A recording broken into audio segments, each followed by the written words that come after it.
8월 4일 목요일 가정예배를 하나님께 드리겠습니다. 다 같이 사도신경으로 우리의 신앙을 고백하겠습니다. 나는 전능하신 아버지 하나님 천지의 창조주를 믿습니다. 나는 그의 유일하신 아들 우리 주 예수 그리스도를 믿습니다. 그는 성령으로 잉태되어 동정녀 마리아에게서 나시고 본디오 빌라도에게 고난을 받아 십자가에 못 박혀 죽으시고 장사된 지 사흘 만에 죽은 자 가운데서 다시 살아나셨으며 하늘에 오르시어 전능하신 아버지 하나님 우편에 앉아 계시다가 거기로부터 살아있는 자와 죽은 자를 심판하러 오십니다. 나는 성령을 믿으며 거룩한 공교회와 성도의 교제와 죄를 용서받는 것과 몸의 부활과 영생을 믿습니다. 아멘. 다 함께 복음성가 정결한 마음 주시옵소서 함께 찬양하겠습니다.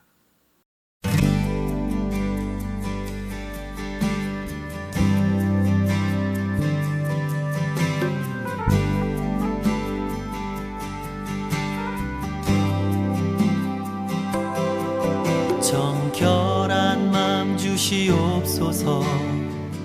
오 주님, 정직한 영을 새롭게 하소서. 정결한 마음 주시옵소서.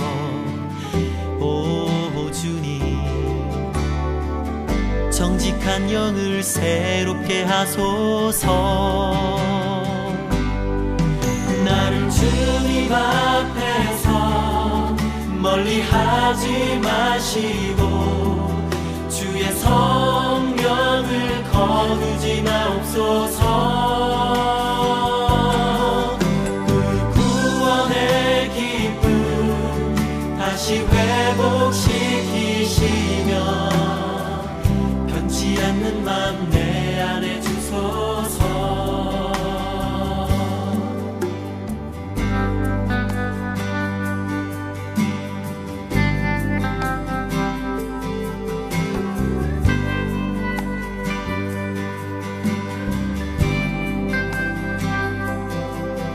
정결한 맘 주시옵소서.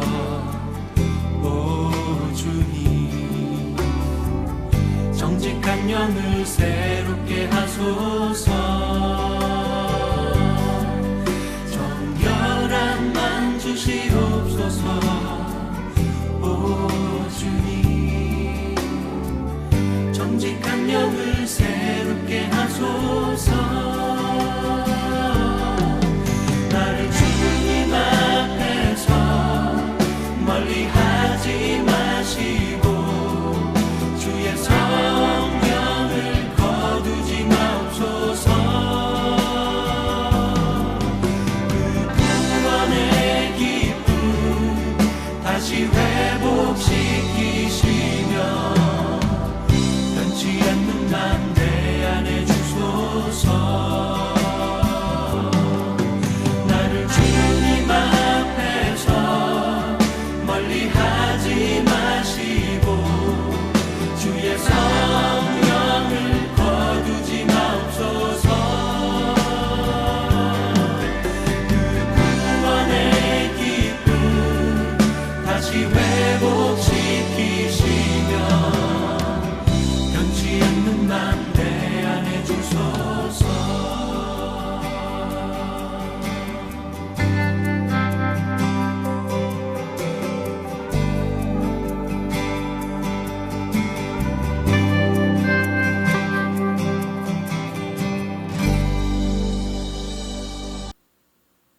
오늘 우리에게 주시는 하나님의 말씀은 레위기 19장 32절부터 37절까지의 말씀입니다. 너는 셋머리 앞에서 일어서고 노인의 얼굴을 공경하며 내 하나님을 경외하라. 나는 여호와입니다. 거류민이 너희의 땅에 거류하여 함께 있거든 너희는 그를 학대하지 말고 너희와 함께 있는 거류민을 너희 중에서 나은 자같이 여기며 자기같이 사랑하라. 너희도 애굽 땅에서 거류민이 되었었느니라. 나는 너희의 하나님 여호와이니라. 너희는 재판할 때나 길이나 무게나 양을 잴 때 불의를 행하지 말고 공평한 저울과 공평한 추와 공평한 에바와 공평한 신을 사용하라. 나는 너희를 인도하여 애굽 땅에서 나오게 한 너희 하나님 여호와이니라. 너희는 내 모든 규례와 내 모든 법도를 지켜 행하라. 나는 여호와이니라. 레위기 19장의 내용은 정결법에 대한 내용을 담고 있습니다. 하나님의 거룩한 언약 백성으로서 하나님을 닮아 일상을 거룩하게 살아가야 하는 이스라엘 백성이 과연 어떠한 내용으로 어떻게 지켜야 하는지에 대한 내용이 이 정결법입니다. 특별히 오늘 본문에서는 노인 공경과 나그네에 대한 대접, 공평한 재판, 공평한 저울에 대하여 말씀하고 있습니다. 어찌 보면 오늘 본문의 내용이 정결하게 하는 것과 어떠한 관련이 있는가 생각할 수가 있습니다.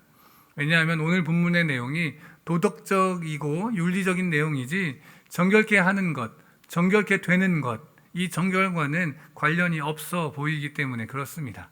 그러나 오늘 본문에서 지키고자 하는 정결은 개인의 정결을 넘어선 사회 안에서의 정결입니다.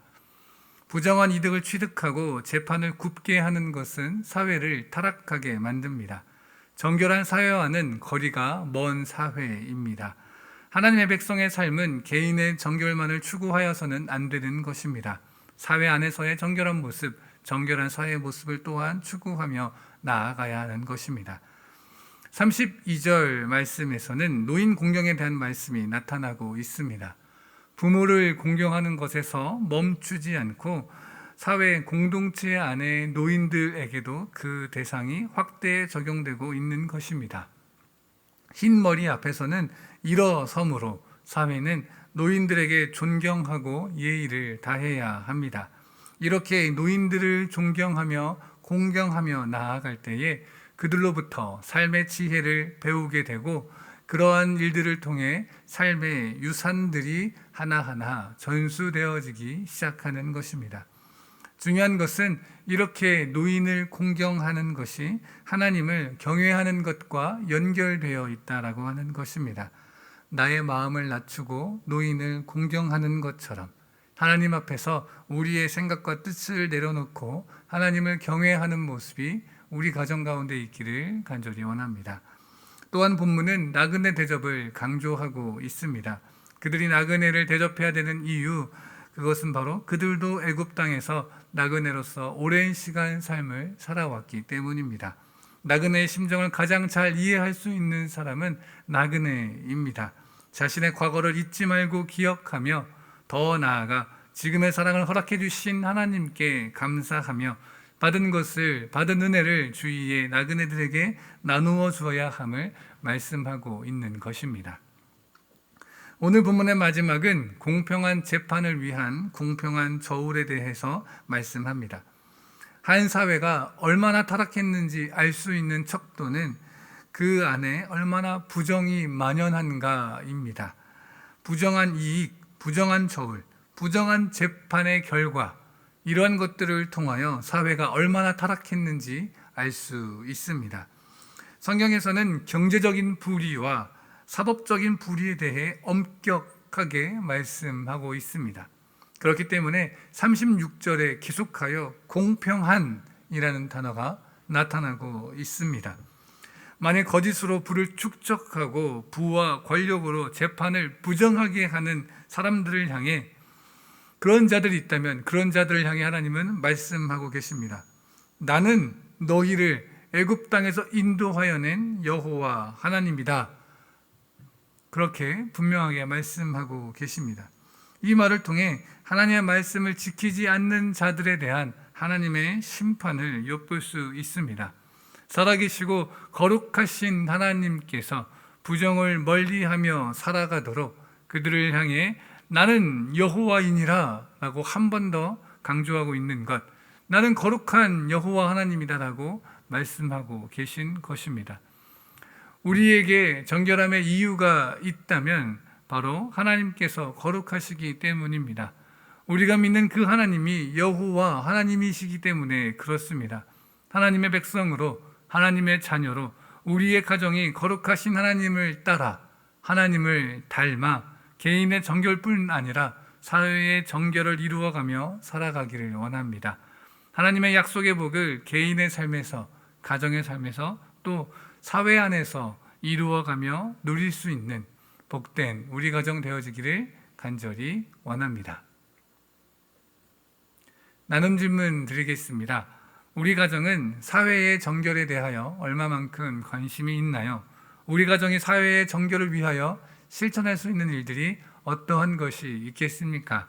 함께 나누어 보시고 개인의 정결뿐만 아니라 사회의 정결 또한 함께 이루어갈 수 있는 힘과 지혜를 달라고 함께 기도하는 시간 되길 바랍니다.